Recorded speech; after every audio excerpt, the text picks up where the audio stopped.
कल के लेक्चर में हमने पढ़ा था ट्रांसफॉर्मेशन इक्वेशन टू डायमेंशन। आज का लेक्चर हमारा होगा ट्रांसफॉर्मेशन इक्वेशन हम 3D में। कल हमने 2D में निकाली थी, आज हम 3D में ट्रांसफॉर्मेशन इक्वेशन निकलेंगे और उसके मैट्रिक्स फॉर्म पढ़ेंगे। कल हमने जेड एक्सिस और ओरिजिन को कोइंसिडेंस माना था दोनों फ्रेम की, बट आज ओनली ओरिजिन है वो कोइंसिडेंस रहेगा, बाकी सारी जो एक्सिस है वो थीटा एंगल से रोटेट करेगी।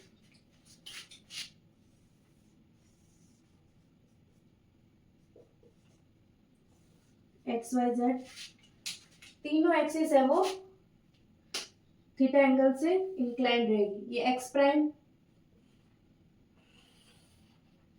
वाई प्राइम,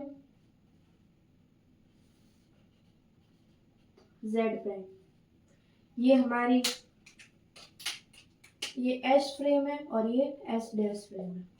ठीक है, अब यहाँ पर कोई पार्टिकल पी है तो हमें दोनों इस पॉइंट पी के कोऑर्डिनेट्स दोनों फ्रेम्स के अंदर जो इसके कोऑर्डिनेट्स होंगे उसके बीच में एक रिलेशन स्टेबलाइज करना है। तो एच डैश के अकॉर्डिंग इसके होंगे एक्स वाई जेड और एक्स डैश के X prime Y prime and Z prime. तो इस पॉइंट के जो दोनों फ्रेम के अंदर कोऑर्डिनेट्स हैं उनके बीच में हमें एक रिलेशन स्टेबलाइज करना है। तो सबसे पहले मैं लिखूंगी 2D के अंदर जो हमने कल रिलेशन बताया था कोऑर्डिनेट्स के बीच में, वो इन 2D एक्स प्राइम क्या होगा, X cos theta plus Y cos theta, Y prime क्या होगा,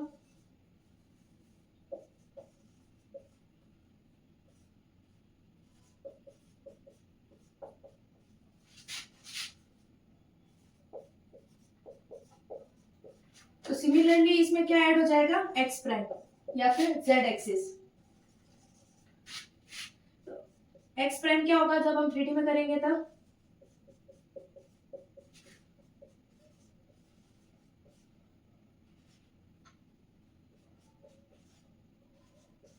यहाँ पर ये जेड एक्सिस का या जेड कंपोनेंट है वो यहाँ पर ऐड हो जाएगा।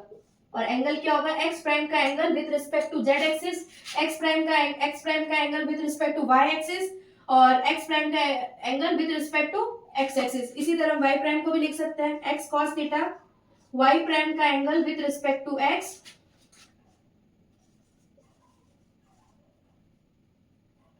Y prime with respect to y, z y prime with z, z axis z prime के कोऑर्डिनेट क्या होंगे, Z prime with respect to x,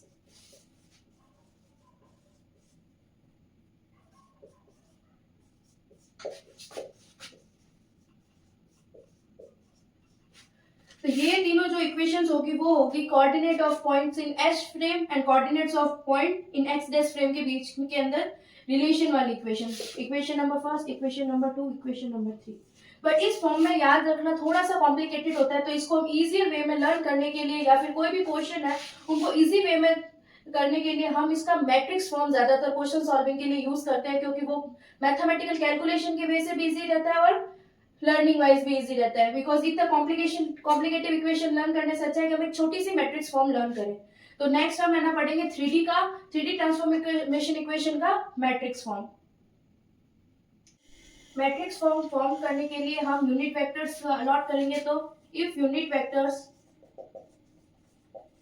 along x y z axis are I cap, j cap and k cap and unit vector along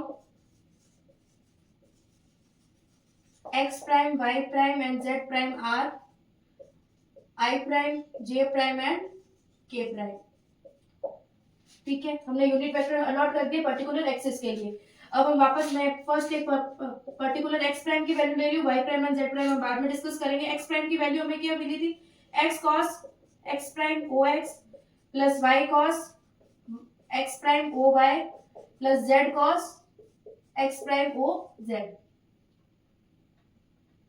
तो हमें पता है कि दो quantities का डॉट प्रोडक्ट क्या होता है, ए का मैग्नीट्यूड, बी का magnitude and cos theta.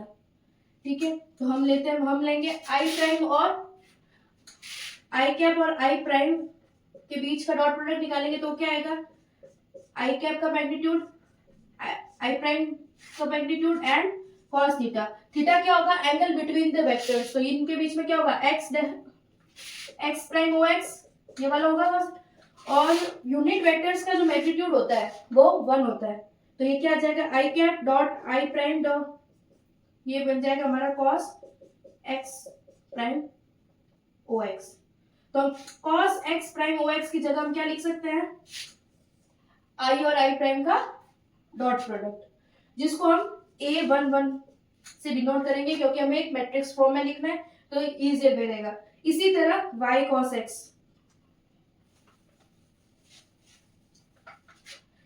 y cos x, तो इसमें हम करेंगे i cap dot I dash cap dot J cap का डॉट प्रोडक्ट, तो क्या आएगा आई प्राइम का मैग्नीट्यूड, जे का मैग्नीट्यूड एंड कॉस। तो इस बार एंगल लेंगे हम x प्राइम और y के बीच का, तो ये क्या हो जाएगा x प्राइम ओ y, जे कैप और i प्राइम के बीच का एंगल लेंगे तो वो क्या बन जाएगा x प्राइम ओ y।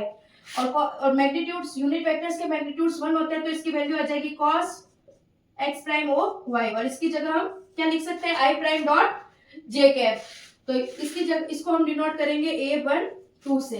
इसी तरह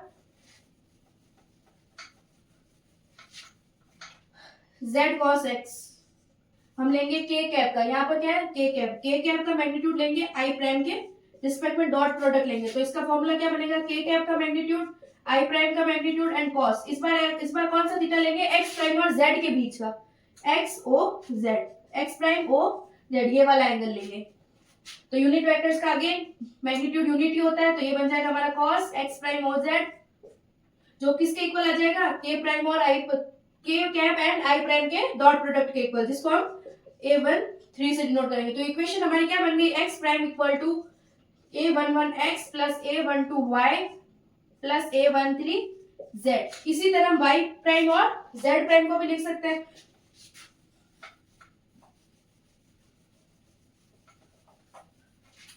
x प्राइम को अभी हमने कहा कि हम ये लिख सकते हैं,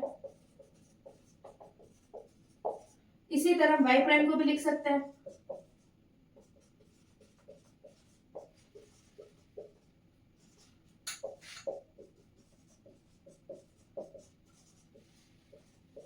आई थिंक अब आपको दी गई होगी कि मैट्रिक्स फॉर्म कैसे बनेगी, तो इसकी मैट्रिक्स फॉर्म लिख देती हूं मैं एक बार।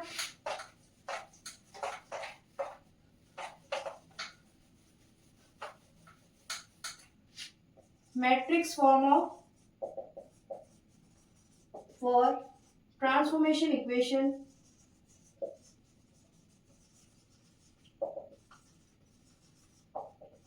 in 3D is,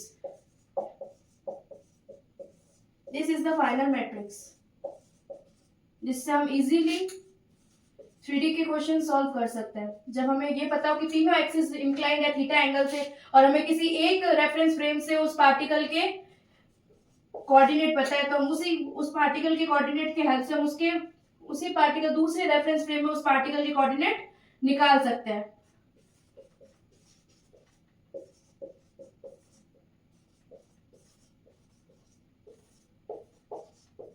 मेजरली जो ट्रांसफॉर्मेशन इक्वेशन हमें हेल्प करती है वो ये करती है कि हम एक ही पॉइंट की पोजीशन अलग अलग रेफरेंस फ्रेम में निकाल सकते हैं, इसीलिए ट्रांसफॉर्मेशन इक्वेशन इंपॉर्टेंट होती है, ताकि हम एक रेफरेंस फ्रेम का यूज करके हमें वापस है ना उसी दूसरी फ्रेम से मोशन को पार्टिकल के पोजीशन को या मोशन को ऑब्जर्व करके वापस उसके लिए इक्वेशंस ना लिखनी पड़े।